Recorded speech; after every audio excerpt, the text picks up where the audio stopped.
L'histoire commence avec une jeune femme nommée Anna que la police avait amenée menottée dans un centre de détention pour femmes. Anna avait déjà purgé une peine de 4 ans et devait maintenant terminer le reste de sa peine dans ce centre de détention car son crime était assez grave. Ensuite, une gardienne l'emmène jusqu'à sa chambre. Dans ce centre de détention, chacune devait se voir attribuer un travail. Anna se voit donc également confier le service de la cuisine et, quelque temps plus tard, le directeur de la prison, Jean, arrive dans la cuisine et explique les règles à toutes les filles en leur demandant de se concentrer sur leur travail. C'est à ce moment-là que Jean remarque Anna qui travaillait très silencieusement. Quelque temps plus tard, Anna apprend qu'aujourd'hui, le ministre de la ville a organisé un défilé de mode auquel toutes les filles doivent participer. Contre son gré, Anna est obligée de participer à cette compétition et lorsqu'elle va chercher une robe, Sonia, la fille la plus turbulente et la plus malveillante de la prison, commence à la provoquer et lui donne une robe moulante à porter qui n'était même pas à la taille d'Anna. Mais Anna est obligée de porter cette robe et lorsqu'elle se présente devant tout le monde avec cette tenue, tout le monde commence à complimenter sa beauté tandis que Jean reste complètement subjugué en la regardant. Le lendemain, Anna rencontre Jean et lui dit qu'elle aura bientôt une audience à Paris mais qu'elle souhaite continuer à travailler à la cuisine dans ce même centre même après l'audience. Mais elle a peur que quelqu'un prenne sa place. Cependant, Jean ne lui garantit pas qu'elle pourra récupérer son travail et Anna s'en va. Ensuite, Jean retourne dans son bureau, consulte le dossier d'Anna, puis après avoir terminé son travail, se rend à l'école de sa fille car aujourd'hui, sa fille avait un spectacle de danse qu'il regarde assis avec sa femme Alice. Pendant qu'Anna se trouve dans la cour avec sa colocataire, Sonia vient la voir et commence à dire du mal de sa mère. En entendant cela, Anna perd le contrôle et frappe violemment Sonia. Mais la nouvelle arrive rapidement jusqu'à Jean.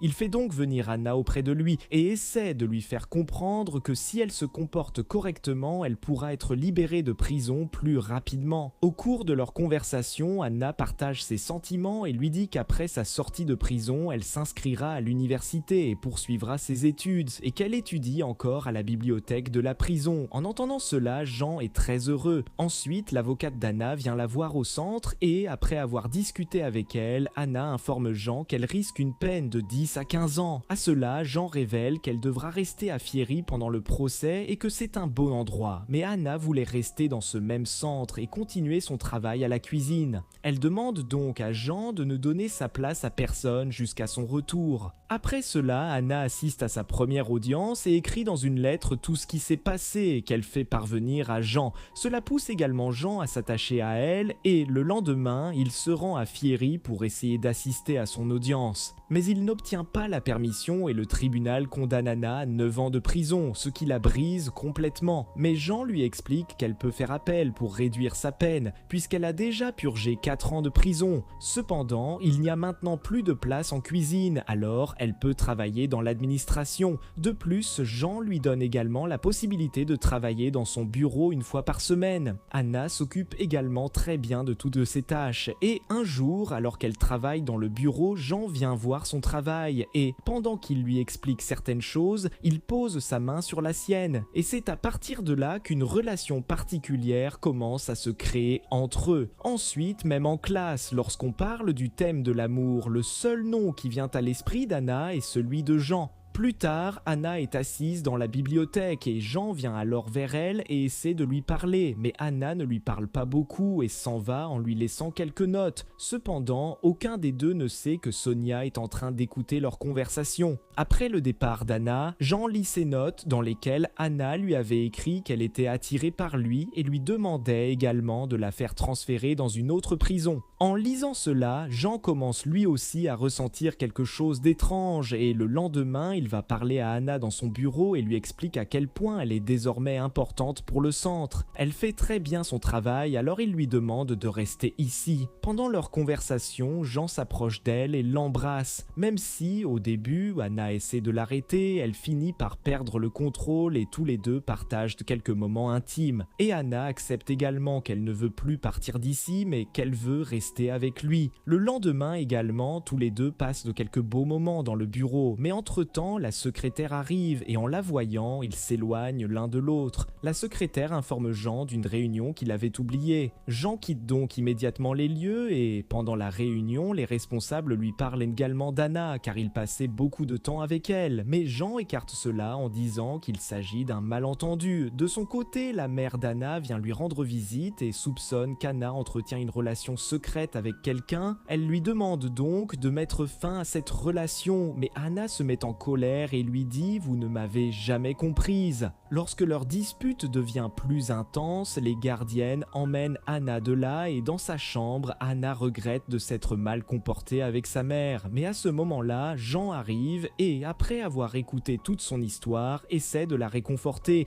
Il enregistre également une vidéo en souvenir. Pendant ce temps, Anna sort elle aussi son téléphone caché, alors qu'il était interdit de posséder un téléphone ici. Ensuite, tous les deux deviennent intimes et, avant de partir, Anna écrit son numéro sur la main de Jean afin qu'ils puissent rester en contact. Mais Jean lui dit qu'il n'a pas de temps à perdre et qu'il part en vacances avec sa famille. En entendant cela, Anna se met en colère et lui donne une violente gifle sur la joue, ce qui met Jean en colère et le pousse à partir. Le soir, il dîne avec sa famille. Mais entre-temps, il envoie un message à Anna pour essayer de se réconcilier avec elle et ne donne pas vraiment de réponse aux questions de sa fille. Anna ignorait Jean, alors le lendemain, il se rend dans son bureau et demande à sa secrétaire de faire venir Anna sous prétexte de faire le ménage. Il cache également la photo de sa famille afin qu'Anna ne puisse pas la voir. Anna entre et se met en colère contre lui parce qu'elle avait l'impression d'être devenue pour lui une simple source de plaisir. Anna se comporte de manière assez étrange et en cherchant ses affaires, elle prend son arme, mais Jean la lui reprend. Ensuite, tous les deux passent un peu de temps ensemble, puis Jean part en vacances avec sa famille. De son côté, Anna fait la fête avec ses amis pendant la nuit et envoie également quelques photos attirantes à Jean. En les voyant, Jean perd le contrôle et commence à avoir un moment intime avec sa femme qui dormait à côté de lui.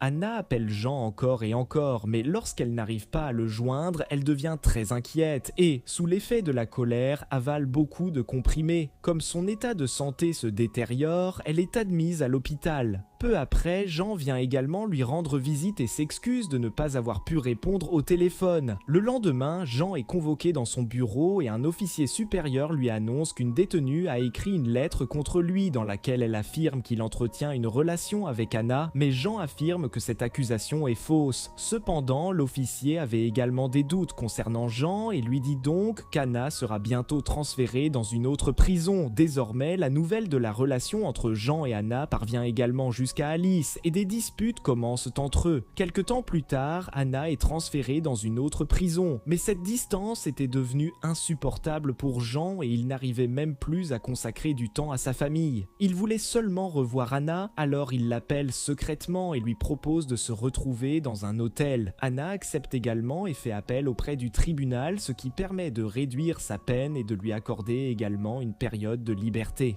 Ensuite, Anna et Jean montent tous les deux dans une voiture, se prennent dans les bras, puis arrivent dans un hôtel. Là-bas, ils deviennent intimes, mais Anna en avait désormais assez de cette vie. Elle voulait vivre librement avec Jean. Jean lui promet alors qu'après sa sortie de prison, ils vivront tous les deux ensemble. Ensuite, Jean achète une carte SIM pour Anna et la lui donne. Après cela, Anna retourne à son logement tandis que Jean rentre chez lui. Lorsque Alice l'interroge, il lui avoue ouvertement qu'il aime Anna. Alice lui dit alors qu'une fois sortie de prison, Anna l'oubliera. Mais Jean avait entièrement confiance en Anna. Quelque temps plus tard, lorsqu'Anna appelle Jean, Alice répond à son téléphone et lui dit de laisser Jean tranquille et de sortir de leur vie. En entendant cela, Anna raccroche et ne lui parle pas de sa grossesse. Lorsque Jean appelle Anna, elle ne répond pas. Entre-temps, la police vient arrêter Jean parce qu'il avait entretenu une relation avec une détenue. Au même moment, il aperçoit également Anna sous la garde de la police. L'officier de police essaie de faire avouer la vérité à Jean, mais Jean ne fait aucune déclaration contre Anna. Faute de preuves, Jean est libéré et quelque temps plus tard, Anna est également libérée de prison. Jean va donc la chercher, mais mais Anna lui demande de mettre fin à leur relation et de se consacrer à sa famille. À ce moment-là, le petit ami d'Anna arrive également, pousse Jean et repart avec Anna. Ensuite, Anna prend des comprimés abortifs et met ainsi fin aux derniers souvenirs qu'elle avait de Jean. De son côté, Jean se rend au spectacle scolaire de sa fille et est très heureux en la voyant. Et c'est ainsi que le film se termine.